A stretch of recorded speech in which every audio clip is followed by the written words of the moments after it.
Okay, we heard earlier, and you voted earlier, that audience needs to be more closely involved in the newsroom. And our next speaker can give us some insight as to how that works in practice. If you take that seriously, what do you end up doing? So please welcome the Chief Executive and co-founder of Hearken from the USA, Jennifer Brandel. Jennifer. Thanks. Testing, testing. Hello, everyone. Thank you so much. I know I'm the last thing between now and coffee, so I'll try and be snappy and give you something to talk about over coffee. So today I want to talk about looking at your audience in a different way. So not even looking at them as an audience, really. I just use that word because that's the standard word. But looking at them as a partner instead of a consumer. But before I go on too far here, I just want to give a brief introduction. See if I can get this to play. Advance. All right, there we go.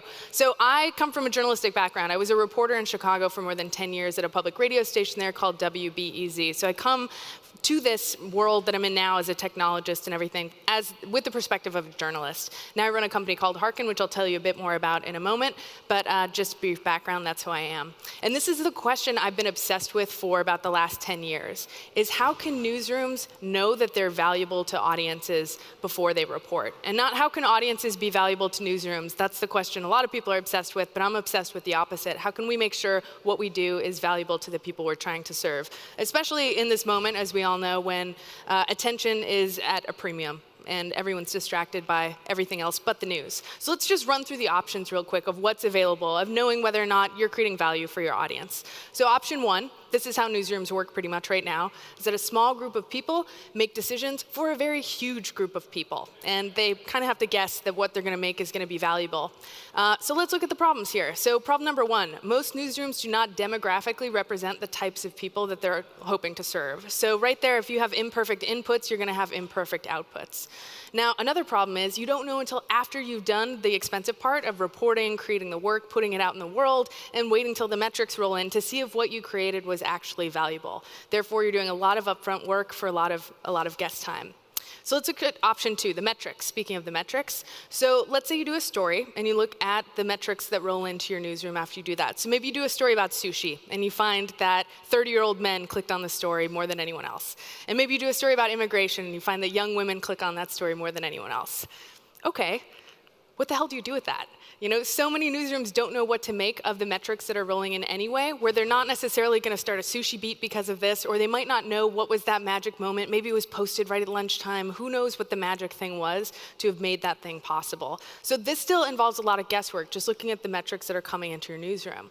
So let's look at another option.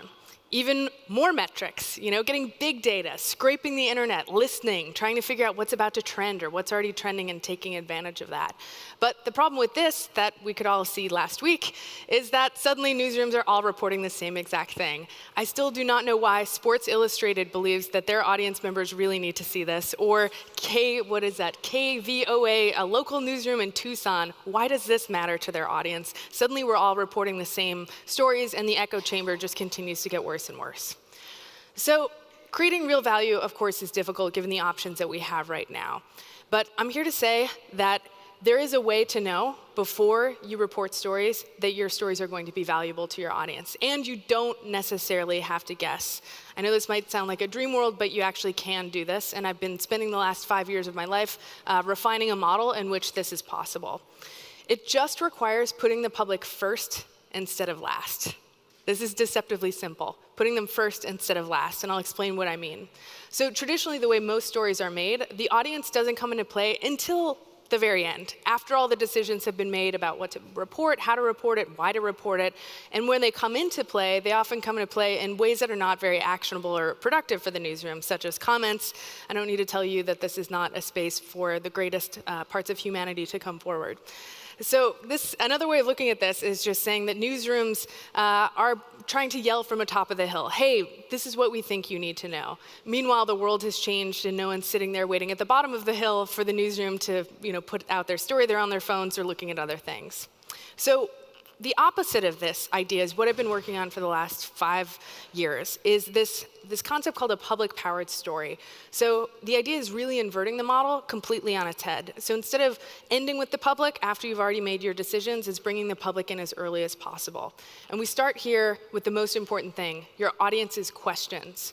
What is the information that they cannot find in the world because it hasn't been produced yet that your newsroom could provide for them that would create real value? And the question here then is, what do you not know, audience, that we could help you find the answer to? So again, it's flipping this model on its head. And the great news about this is that it's a very democratic form of engagement because everybody is curious. Yes, not everybody in the world has amazing story ideas, but everyone has amazing questions. And so questions themselves are a very magical form of engagement because they're an actionable insight. A question is really a story assignment in disguise. And if you think the public might have bad questions, I want to tell you that they have incredible questions. No one's asking for cat videos. No one's asking, for celebrity baby photos. These are actual questions that are being asked by people around the world with our partner newsrooms, questions that lead to great journalistic content that wins awards, that performs really well. Now, there's two other ways of making sure that the content you're going to put out in the world is valuable to the public before you report. So one is collecting questions. You can also curate the best questions that come in and allow the public to vote on their favorite.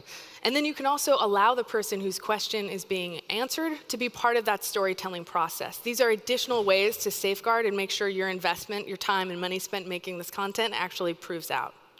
So let me tell you that this is not about giving up any editorial control. You retain all editorial control. You're still reporting the stories. You're not giving this up to somebody else. You're just sharing some of the power that you have with people who would love to have some of it.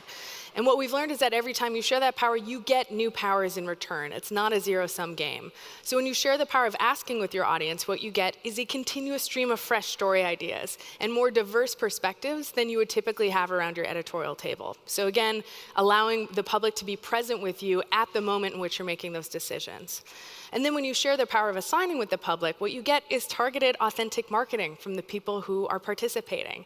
So I'll give you a quick example. In Chicago here, this woman, Sarah Lynn Pablo, wanted to know the origin of the Chicago accent. And so her question was up for a vote, which meant she spent the entire time her question was up for a vote imploring her network to go to that newsroom site and to vote for that story because she wanted the answer and she wanted to be part of the process. So she just galvanized her entire network to go to your site, which is a marketer's dream, a newsroom's dream. Now, the last part, this was my favorite part as a reporter, was actually sharing the power of reporting with the person whose question I was answering. And this would literally happen. People from the community, especially for local newsrooms, can go out into the world and have an experience with a journalist, go, interview a city official, go somewhere where they wouldn't have access unless the newsroom was there with them. So this is an incredible experience not only for the public, but for the reporter as well. In other fields, this is simply called user testing, making sure whatever product you're going to put out in the world is actually workable and designed for the person you're making it for. Journalism doesn't do a lot of user testing on its stories beforehand, but this is a way you can do it. So I recognize that, especially for the people who were in the New York Times session and who voted at the end that the audience should not be listened to, that this may all sound very crazy and like a horrible idea. But I'm here to tell you that it works, and it works really, really well. So for the last year and a half or so, it worked so well that I quit my dream job doing reporting in this way in order to start a company to help more reporters do reporting in this way. And the company is called Hearken, which means listen and to give respectful attention. And we found that this approach, this public-powered model, can work for every kind of format, from TV to events to newspapers, et cetera. And it also works for every story style, from deeply investigative work, things that win investigative journalism awards, to breaking news story follow-ups, to feature reporting, human interest. It works for every type of story. And we've seen this grow as we've grown from three partners to more than 80 now around the world in 11 countries and as many languages as well. And so we built a custom platform to support this model because we found that pen and paper, while it still works to do the public-powered model in lots of different ways, it's not efficient when you're trying to do this at scale, which is why we built a platform. So I'm going to take you through an example of how this works in practice and go from abstract to real so you can see it. So Olivia Allen Price is a reporter at KQED in San Francisco, and they're a combination TV, radio station, and digital news site. And she's a reporter there who's doing reporting in this public-powered way. And they have a series they run called Bay Curious, which is built on this model. And what they do is they start with people's questions about the Bay Area, the culture, and the region so that they can understand what their audience doesn't know. And so they put this widget on their site to collect those questions. This guy, Eric here, he hears about the opportunity, and he has a great question that he's always wanted the answer to, but this knowledge hadn't been produced yet. So in his neighborhood in San Francisco, every Sunday there's double parked cars lining the street. And he wants to know, what's the deal? This is technically illegal. Why are they not ticketed and towed? And so he asks KQED, they get an alert that the question comes in, and at this moment, Olivia could say, this is interesting. Maybe I'll see how much my audience cares about this and potentially do this story. So she puts it up for a vote on her site. On the right-hand side, you can see there's a little voting module, and the public can validate whether or not they care about this story enough to have the newsroom bother to produce it. And so at this point in time, Eric and the other two people whose questions are up for vote are telling all of their friends, please vote for this story. And his question ends up winning. So this gives Olivia an original story idea no other news outlet is doing, plus proof that her audience cares about it before she's reported a word of the story. So she can be pretty confident that the story is going to perform well. And in fact, it performs very well. It does 11 times better in terms of page views, a much higher time on site, many more comments than is typical for their newsroom. And this is not a fluke, actually. So at KQED, they did a study, a third-party study that showed all of these public-powered stories perform 11 to 15 times better every single time. And we're seeing this around the world with our partners, that these stories that come from individual curiosity rather than what's trending and from the minds of just people in the newsroom perform way better than other stories. So these stories, at the end of the day, sit at this intersection between very deep and meaningful audience engagement that yields original, popular content, and then over time, very importantly, generates data, so email addresses, and leads for news organizations, whether or not it's for subscription models or paid models or whatever other ways that you might monetize.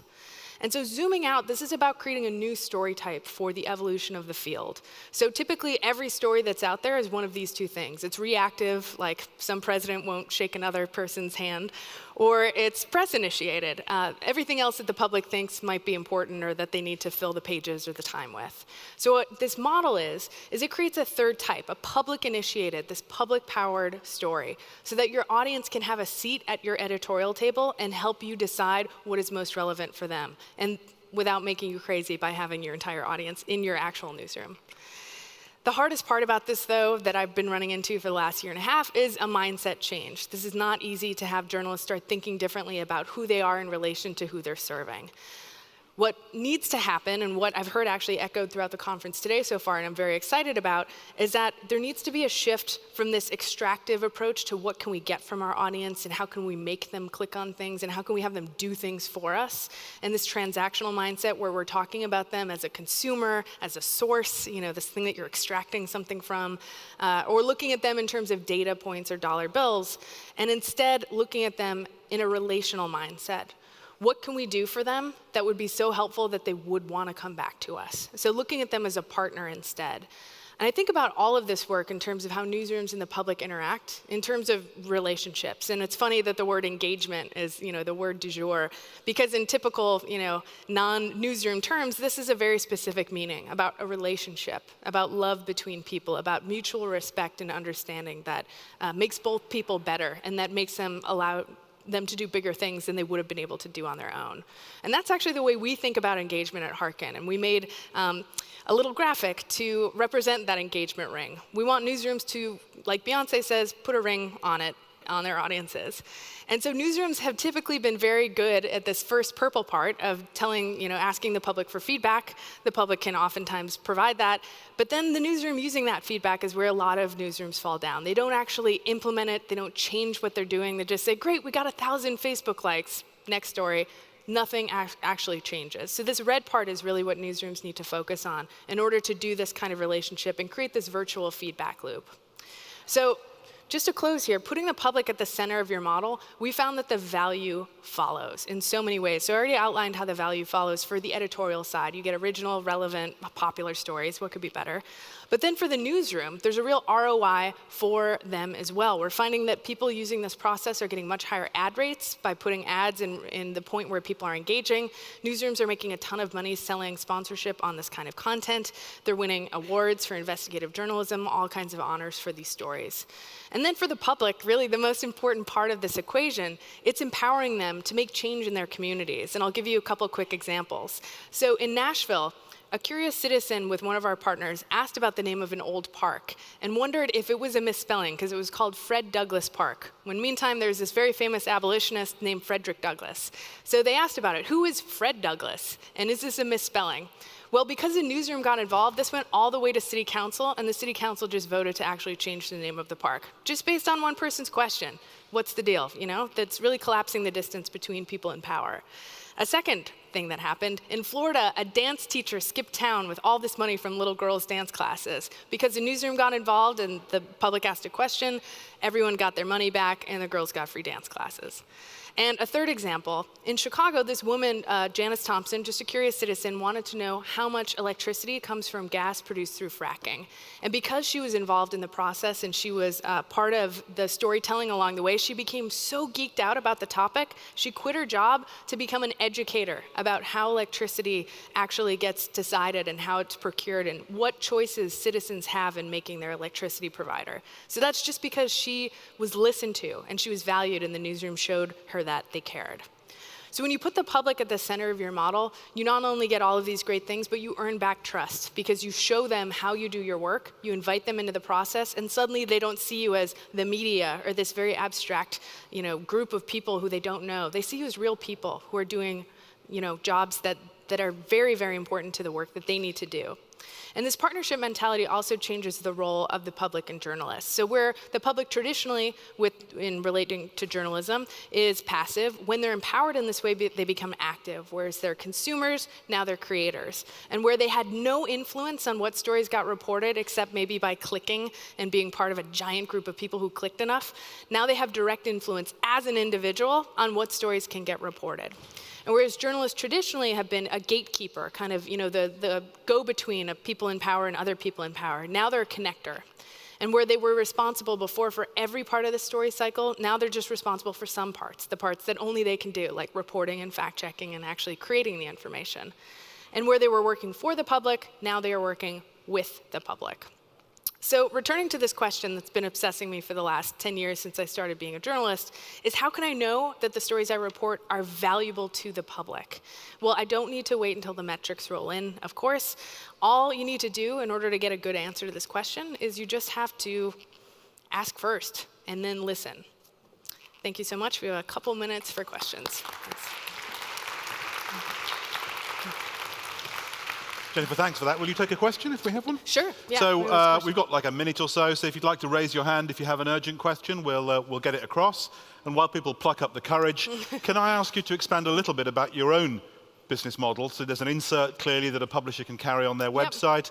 Are you then intending to sell advertising into that? Is it a charge to the publisher? How does it work? Yeah, so we do a subscription-based model where newsrooms can buy an annual subscription to our services, which comes with not only the tech, that's just embeddable tools that any newsroom can use. And we designed our tools for journalists, not for coders, so there's no coding necessary. Like any reporter, editor, and producer can use it. They can embed these modules on their stories and sidebars and social media to collect these questions, so the newsroom then gets the email address of the public. Facebook doesn't. It's about having that control back. And is it geographically limited at the moment? Your examples are all from the US, but no, could you use it anywhere? No, we're in 12 countries right now in 11 languages and expanding to Arabic and Hindi soon, so we're really excited. Okay. Well, in a moment, we'll break for afternoon coffee, but for now, can I ask you please to thank Jennifer? Thank you. Thanks. Thank you very much.